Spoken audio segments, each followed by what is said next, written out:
नमस्कार फ्रेंड्स, मेरा नाम बबलू वर्मा, पेपर हैकर में आपका स्वागत है। तो फ्रेंड्स, आज हम आ चुके हैं अपने यूनिट नंबर सेकंड के सेकंड क्वेश्चन की ओर। और फ्रेंड्स, इसको हम डिस्कस करेंगे। मेरा मानना है आप सभी लोग अच्छे प्रकार से पढ़ते होंगे और तैयारी करते होंगे। ठीक है भी, तो बढ़ते हैं अपने सेशन के लिए। आज हम देखेंगे यहाँ पर कौन सा धर्म सुधार आंदोलन से आप क्या समझते हैं। धर्म सुधार आंदोलन के कारणों के बारे में वर्णन कीजिएगा। ठीक है भी, तो देखेंगे, चलते हैं इसके बारे में। धर्म सुधार आंदोलन कब से कब तक, धार्मिक जो होता है पुनर्जागरण कब से कब तक आता है, तो सभी को पता है 1300 ईस्वी से लेकर 1600 ईस्वी के बीच का काल कहलाता है, पुनर्जागरण काल कहलाता है। उसी के तहत हमें क्या मिलेगा, धर्म सुधार आंदोलन यहाँ पर देखने को मिलता है। तो स्टार्ट करते हैं अपने इसके आंसर के लिए। सबसे पहले डालेंगे हम क्या, धर्म सुधार आंदोलन, हमारी हेडिंग पड़ेगी, इसके बारे में डिस्कस करेंगे पहले हम। तो बात करेंगे जिस समय इंग्लैंड में हेनरी अष्टम जो हुआ करता था और वुल्जे यूरोप के राजनीति में सक्रिय भाग लेने के लिए निस्वार्थ प्रयास कर रहे थे। जो राजनीति हो रही थी उसके तहत क्या होते हैं आपको गे, इंग्लैंड में हेनरी अष्टम, और बात करेंगे वुल्जे यूरोप के क्या कर रहे थे, यूरोप में राजनीति के अनुसार पैर पसार रहे थे। बात करते हैं उसी समय धार्मिक क्षेत्र में एक महान परिवर्तन हो रहा था जिसे धर्म सुधार आंदोलन कहा जाता है। जब भारत में अंग्रेज आते हैं उस समय कौन शासक होता है, उस समय भी हेनरी अष्टम ही होता है। हेनरी अष्टम जो सातवां होता है वो आदेश नहीं देता है ईस्ट इंडिया कंपनी के लिए बनाने के लिए, और हेनरी जो अष्टम आता है वो ईस्ट इंडिया कंपनी के लिए आदेश देता है और ईस्ट इंडिया कंपनी बन जाती है। ठीक है भी, तो बात करें उसी समय धार्मिक क्षेत्र में महान परिवर्तन हो रहा था जिसे धर्म सुधार आंदोलन कहा जाता है। यह एक धार्मिक आंदोलन था जिसे इतिहासकारों ने धर्म सुधार कहा है। बात करेंगे मध्य युग में यूरोप में बर्बर जातियों के आक्रमणों में सुधार करने के उद्देश्य में निम्नलिखित तथा धार्मिक जीवन को उत्कृष्ट बनाने के लिए, सरल बनाने के लिए, अच्छा बनाने के लिए एक रोमन कैथोलिक चर्च की स्थापना की गई। एक रोम, इटली की राजधानी रोम में एक कैथोलिक चर्च की स्थापना की गई। इसी चर्च मध्य युग में सभ्यता के प्रसार के लिए सराहनीय कार्य किए, किंतु 16वीं शताब्दी के प्रारंभिक वर्षों तक यूरोप की स्थिति में गंभीर परिवर्तन हुआ। बात करते हैं मध्यकाल के अंत में चर्च अनेक दोष उत्पन्न हो गए। जो चर्च हुआ करता था वहां का, उसमें क्या होते हैं 1600 ईस्वी के आते आते क्या देखने को मिलता है, वहां पर जो कैथोलिक चर्च हुआ करता था रोम जर्मन में, ठीक है ना, रोम इटली में, वहां पर बहुत सारी समस्याएं देखने को मिली, अनेक दोष उत्पन्न हो गए। गिरजाघर अब भ्रष्टाचार तथा विलासिता के स्थान बन गए थे। पोप जिसकी आज्ञा धार्मिक क्षेत्रों में सर्वोपरि होती थी, स्वयं को ईश्वर का प्रतिनिधि समझने लगे। पोप किसी भी राजा को पदच्युत और किसी भी देश के गिरजाघरों को बंद कर दिया करते थे, और बात करते हैं किसी भी व्यक्ति को ईसाई धर्म से बहिष्कृत भी कर दिया करते थे। ठीक है ना, इसका मतलब पोप के अत्याचार यहां पर बढ़ चुके थे। पोप ने अपनी शक्ति से लाभ उठाना प्रारंभ कर दिया था और भी धार्मिक क्षेत्रों में अतिरिक्त, धार्मिक क्षेत्र तो उनके अंतर्गत आता था, मगर अब अतिरिक्त कहां पर, राजनीतिक मामलों में भी वो हस्तक्षेप करने लगे थे। इस प्रकार तत्कालीन चर्च और पोप में व्याप्त बुराइयों के विरुद्ध से 16वीं शताब्दी में इंग्लैंड और यूरोप जो आंदोलन हुआ उसे धर्म सुधार आंदोलन कहा जाता है। जो इंग्लैंड और यूरोप में जो भी आंदोलन देखने को अब मिलेगा इनके विरुद्ध, उसी को हम क्या कहते हैं, उसी को धर्म सुधार आंदोलन कहा जाता है। मेरा मानना है बिल्कुल आपको समझ में आया होगा कि धर्म सुधार आंदोलन क्या है। अब बढ़ते हैं आगे की ओर। धर्म सुधार आंदोलन के कारणों के बारे में हम देखेंगे। तो बात करेंगे तत्कालीन यूरोपीय समाज द्वारा लूथर के द्वारा प्रस्थापित मत को तुरंत स्वीकार कर लेना इस बात का प्रत्यक्ष प्रमाण है कि धर्म सुधार के अनेक कारण थे, क्योंकि किसी एक कारण अथवा उद्देश्य की प्राप्ति के लिए किसी मत को एकात्मक इतना शक्तिशाली समर्थक प्राप्त होना असंभव था, तथा धर्म सुधार आंदोलन के कारणों को जानने के लिए उस युग के सामाजिक, धार्मिक, आर्थिक और राजनीतिक तथा सांस्कृतिक पृष्ठभूमि का अध्ययन आवश्यक है, जो इस प्रकार हो जाता है। तो सबसे पहला हम देखेंगे, हम क्या देखने वाले हैं, चर्च की बुराइयां क्या थी, चर्च की बुराइयां कौन कौन सी थी, ये हमारा एक कार्ड देखने को मिलता है। तो बात करेंगे धर्म सुधार आंदोलन को सर्वाधिक व्यापक प्रमुख कारण तत्कालीन चर्च में व्यापक बुराइयां थी। पोप तथा पादरी घनी और किसी प्रकार का प्रतिनिधित्व स्वयं पर होने के कारण विलासी और भ्रष्ट हो गए थे। बात करते हैं उनके भ्रष्ट होने से गिरजाघर भी अपवित्र हो चुके थे। जो पवित्र स्थल माने जाते थे अब भ्रष्टाचार और विलासिता के केंद्र बन चुके थे। पहले पादरियों को विवाह करने की अनुमति नहीं थी, किंतु अब पर ऐसा कोई प्रतिबंध न होने से भी सांसारिक को मोह जाल जो होता है उसमें फंस चुके थे। जनता को पादरियों का इस प्रकार का नैतिक पतन पसंद न था। इसके अतिरिक्त पादरियों पर देश का कानून मान्य था। उन पर राजा किसी प्रकार से भी मुकदमा नहीं चला सकता था, चाहे उन्होंने कोई भी पाप कोई भी अपराध क्यों ना किया हो। उन पर ऐसे न्यायालयों में भी मुकदमा चल सकता था। ऐसे न्यायालय थे जहां पर मुकदमा चल सकता था, वो न्यायाधीश पादरी ही हुआ करते थे। तो पादरी को क्यों न्याय देगा भी, है ना। तो बात करेंगे इस प्रकार से उनको दंड भी जनसाधारण की तुलना में बहुत तुच्छ मिला करता था। अब बात करेंगे नेक्स्ट कार्ड क्या था। नेक्स्ट कार्ड को देखना है। नेक्स्ट कार्ड था यूरोप में राजाओं की लालसा। कौन सी? यूरोप में राजाओं की लालसा के बारे में देखेंगे।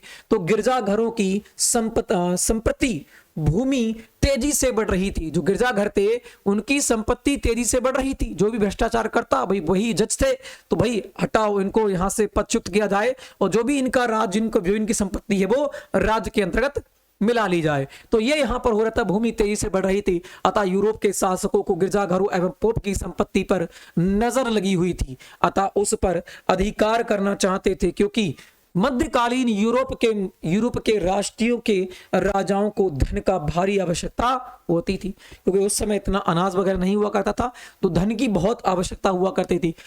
अतः के अवसर के प्रतीक्षा में थे। रैमजे म्योर ने भी धार्मिक आंदोलन के प्रमुख कारण के में चर्च की व्यापक अनियमितताएं और यूरोप के राष्ट्रों को राजाओं को गिरजाघरों की संपत्तियों पर अधिकार करने की लालसा को ही माना जाता है। मतलब जो आप पोप था उनके एक प्रकार से भ्रष्टाचार में लीन होना, जनता का विरोध करना, और एक प्रकार से वहां के और भी राजनीतिक थे उनके अनुसार उस गद्दी को हड़पना एक बहुत ही बड़ा कारण बन जाता है। तो इसके बारे में डिस्कस किया कार्ड नंबर 2। अब चलते हैं कार्ड नंबर 3 की ओर। पोप से घृणा, पोप से जनता की घृणा। तो बात करेंगे, हम देखेंगे 1309 ईस्वी में पोप ने अपनी राजधानी रोम के स्थान पर कौन सी बना ली थी? वो बना ली थी कौन सी? आपको एयुगिरेन। कौन सी? एयुगिरेन बनाई। यह एयुगिरेन फ्रांस की सीमा पर स्थित थी। कौन सी? फ्रांस की सीमा पर स्थित हुआ करती थी। एयुगिरेन पोप की राजधानी 1378 ईस्वी तक रही, किंतु इस लगभग 70 वर्ष के समय तत्कालीन धार्मिक एवं राजनीतिक स्थिति पर व्यापक प्रभाव पड़ चुका था। पोप के एयुगिरेन रहने से पोप पर फ्रांस के राजा का प्रभाव बढ़ चुका था। फ्रांस की बहुत ज्यादा मानने लगा था। बात करेंगे इससे यूरोप में ईसाई राष्ट्रों की जो फ्रांस से शत्रुता रखते थे वो पोप से नाराज हो चुके थे। ठीक है भी, चलो, और इससे उनमें घृणा देखने को मिल गई, क्योंकि वो फ्रांस की राजधानी की ओर बढ़ चुका था, अपनी राजधानी फ्रांस की ओर बना ली, और फ्रांस के राजा से उसके संबंध बहुत अच्छे रहे, क्योंकि जो और देश हैं जो फ्रांस से घृणा करते थे वो क्या होते हैं, उनके विपक्षी हो जाते हैं। तो इस प्रकार से भी यहाँ क्या होता है, पोप का विरोध देखने को मिलता है। बात करेंगे राष्ट्रीय भावना का प्रभाव, राष्ट्रीय भावना का प्रभाव के बारे में। पोप के प्रभाव के कारण लोगों को अपने देश के नियम के स्थान पर पोप के आदेशों को स्वीकार करना पड़ता था। आधुनिक युग के उदय के साथ ही प्रत्येक देश में राष्ट्रीय भावना का जन्म हुआ और जनता में एक भावना जागृत होने लगी कि पोप एक विदेशी था, और पोप के प्रभाव को समाप्त करने के लिए प्रत्येक देश का कर्तव्य हो गया था। जनता अपने देश के प्रति वफादार बनना चाहती थी। जनता देश को धर्म और गिरजाघरों के अधिक महत्वपूर्ण समझने लगी थी। जो धर्म हुआ करता था, जो राज धर्म होता है, उसको क्या होती थी, जनता एक महत्वपूर्ण धर्म समझ लगी थी, क्योंकि पोप कहाँ बैठा है, इटली में, और कहाँ कर रहा है, पूरे यूरोप पर अधिकार कर रहा था, है ना। अगर आपने यूरोपीय कंपनियों का आगमन पढ़ा होगा सेकंड सेमेस्टर में, सेकंड नहीं थर्ड सेमेस्टर में, है ना, हाँ थर्ड सेमेस्टर है, थर्ड सेमेस्टर अगर आपने पढ़ा होगा तो बिल्कुल आपको सारा की सारा पढ़ा होगा एक्सप्लेन अच्छी प्रकार से।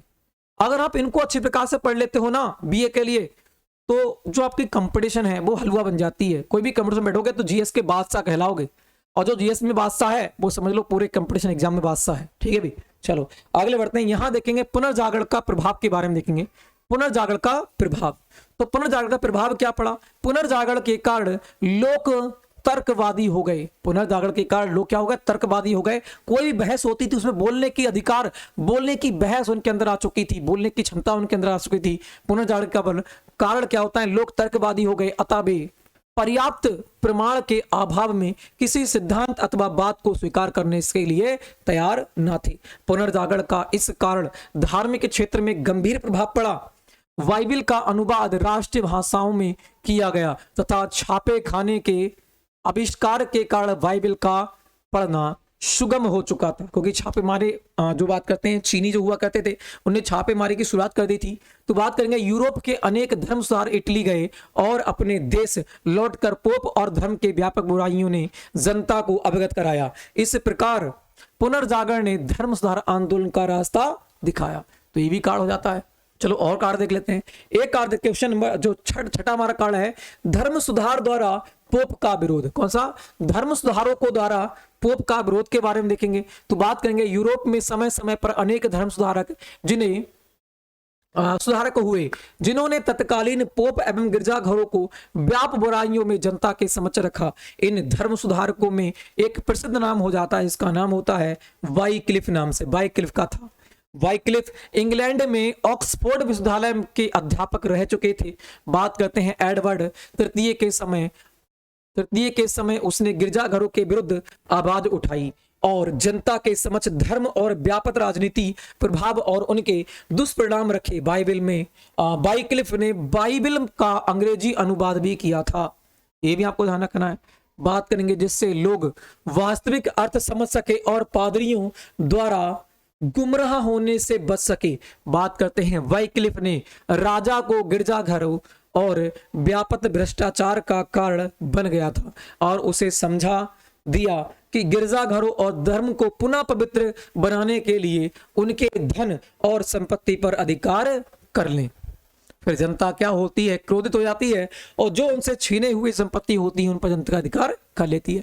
वाइक्लिफ के पक्षपात करने और अन्यायियों उनके सिद्धांतों का प्रचार करते रहे। दूसरा प्रमुख धर्म सुधार कौन आते हैं? बोहेमिया